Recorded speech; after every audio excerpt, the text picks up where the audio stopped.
விருச்சிக ராசிக்காரருக்கு எப்படி வரப்போகுதுங்கிறது குறிப்பாக நம்ம பார்க்க போகிறோம். அதுக்கு முன்னாடி நம்ம சேனலுக்கு ஃபஸ்ட் டைம் வரவங்க மறக்காமல் சப்ஸ்கிரைப் பண்ணுங்கள். ஸோ தொடர்ந்து நம்மளோட வீடியோஸ் உங்களை வந்து அடையும். இப்போ பார்த்தீங்கன்னா விருச்சிக ராசிக்கு ஜூலை மாதம் பிறக்கும் பொழுதே எத்தகைய ஒரு அமைப்பு பிறக்குதுன்னு பார்த்தா, ஆண்டு கிரகம் என்று சொல்லப்படுகிற குரு பார்த்தீங்கன்னா அஷ்டமத்துக்கு போயிட்டார். மே 15 அஷ்டமத்துக்கு போய் ஜூலை மாதம் பிறக்கும் பொழுதே குரு வந்து 8ஆம் இடத்துல இருந்துதான் ஜூலை மாதம் விருச்சிக ராசிக்காரருக்கு பிறக்கிறது. அதே மாதிரி ராகு 4ஆம் இடத்திலும் கேது 10ஆம் இடத்திலும், அதே சமயத்தில் சனி 5ஆம் இடத்திலும் இருக்க ஜூலை மாதம் பிறக்கும் பொழுது விருச்சிக ராசிக்கு எப்படி ஒரு அமைப்பு இருக்குன்னு பார்க்கும் பொழுது, இப்போ வெளி நாடு வெளி மாநிலம் குறித்து அதை தொடர்பு பெற்று தொழில் பண்றவங்க, வேலை செய்யறவங்க, அதே சமயத்துல வேலைக்கு போகணும்னு நினைக்கிறவங்க, படிக்கணும்னு நினைக்கிறவங்க, கொஞ்சம் தள்ளி போனாதான் அவங்களுக்கு உயர்வுன்னு நினைக்கிறவங்க, அது மாதிரி இருக்கிறவங்களுக்குலாம் ஒரு சாதகமான பலன், டக்குன்னு அவங்களுக்கு அப்ளை பண்ணா டக்குன்னு வந்து மாற்றங்கள் கிடைக்கக்கூடிய அமைப்புகள் கட்டாயம் உண்டு. அதே மாதிரி இந்த ஷேர் மார்க்கெட், ஸ்டாக்ல இருக்கிறவங்க, கூட்டு தொழிலில் இருக்கிறவங்க, ஃபினான்ஷியல் லைன்ல இருக்கிறவங்களுக்கு எல்லாமே கொஞ்சம் சாதகமான ஒரு அமைப்புகள் அப்படியே லைட்டாவே உங்களுக்கு தென்பட வரும் விருச்சிக ராசிக்காரர்களுக்கு.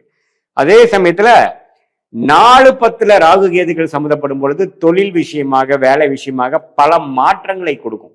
டொமைன் சிலதெல்லாம் மாற்ற வேண்டியதா இருக்கும். பண்ணக்கூடிய துறையிலிருந்து இன்னொரு துறையை மாற வேண்டியதா இருக்கும். அல்லது ஒரு துறை வச்சுட்டு இன்னொரு துறையில ஒரு கை வைக்கிற மாதிரி ஒரு தொழிலதிபர்கள் இன்வெஸ்ட்மெண்ட் பண்ணுவாங்க.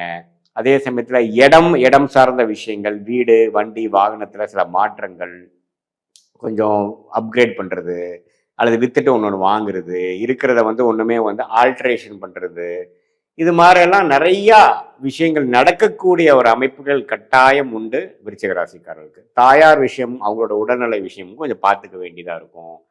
குழந்தைகள் பொறுத்த வரைக்கும் பார்த்தீங்கன்னா அவங்களுக்காக மெனக்கெடுதல், அவங்களுடைய படிப்பு, அவங்களுடைய விளையாட்டு, எது மாதிரி துறையில் அவங்க வந்து நம்ம இன்ட்ரெஸ்டாக இருக்கிறாங்களோ, வேலை வாய்ப்பு, அது மாதிரி விஷயத்துக்கு எல்லாமே நம்ம வந்து கொஞ்சம் செலவு செய்கிறது, மெனக்கெடுதல், நிறையா வந்து அவங்களை சார்ந்து நம்ம வந்து உழைக்கக்கூடிய அமைப்புகள், சமயங்கள் விரைய பண்ணக்கூடிய அமைப்புகள் கட்டாயம் 5ஆம் இடத்துக்கு சனி கொடுக்குறார்.